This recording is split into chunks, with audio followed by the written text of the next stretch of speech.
വീടിന്റെ interior lighting മനോഹരമാക്കാൻ നമ്മൾ ശ്രദ്ധിക്കാറുണ്ട്. എന്നാൽ ആ ലൈറ്റിംഗ് ആരോഗ്യത്തിന് ഹാനികരമാകാത്ത രീതിയിലാണോ എന്ന് ശ്രദ്ധിച്ചിട്ടുണ്ട്? Hi all, welcome to Scorio lights. നമ്മൾ ഇന്നിവിടെ ഡിസ്കസ് ചെയ്യാൻ പോകുന്നത് യൂണിഫൈഡ് ഗ്ലെയർ റേറ്റിംഗ് അനുസരിച്ചുള്ള ലൈറ്റിംഗ് പ്രാക്ടീസിനെ കുറിച്ചാണ്. അതിനായി നമ്മളോടൊപ്പം ഇന്നുള്ളത് സ്കോറിയോ ലൈറ്റ്സിന്റെ ലൈറ്റിംഗ് കൺസൾട്ടന്റ് ആയ അരുണാണ്. അരുൺ, എന്താണ് യൂണിഫൈഡ് ഗ്ലെയർ റേറ്റിംഗ്?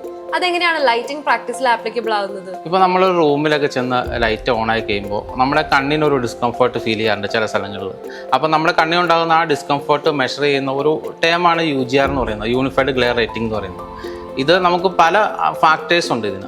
ഇപ്പം നമ്മുടെ റൂമിൻ്റെ സൈസ്, സീലിങ്ങിൻ്റെ ഹൈറ്റ്, സർഫസിൻ്റെ റിഫ്ലക്റ്റൻസ്, അതുപോലെ തന്നെ ലൈറ്റ് റിഫ്ലക്റ്റ് ചെയ്യുന്ന എന്തെങ്കിലും ഐറ്റംസ് നമ്മുടെ റൂമിലുണ്ടെങ്കിൽ അതിൻ്റെ പൊസിഷനിങ്, അതുപോലെ തന്നെ മെയിനായിട്ടും നമ്മൾ ഉപയോഗിക്കുന്ന ലൈറ്റിൻ്റെ ക്വാളിറ്റി. ഇപ്പോൾ നമ്മൾ ക്വാളിറ്റി കുറഞ്ഞ ലൈറ്റ് ആണെങ്കിൽ അതിൻ്റെ ഡിഫ്യൂസറിൻ്റെ ക്വാളിറ്റി കുറവായിരിക്കും. അപ്പോൾ ഇത് നമ്മുടെ ഐക്ക് ഡിസ്കംഫർട്ട് ഉണ്ടാക്കാനായിട്ട് കാരണമാകും. അപ്പോൾ ഇതുപോലത്തെ മെഷേഴ്സ് ഉപയോഗിച്ച് നിങ്ങളുടെ വീടിനെ കൂടുതൽ മനോഹരവും സുരക്ഷിതവുമാക്കാൻ ഇപ്പോൾ തന്നെ സ്കോറിയോ ലൈറ്റ്സിനെ കോൺടാക്ട് ചെയ്യുക.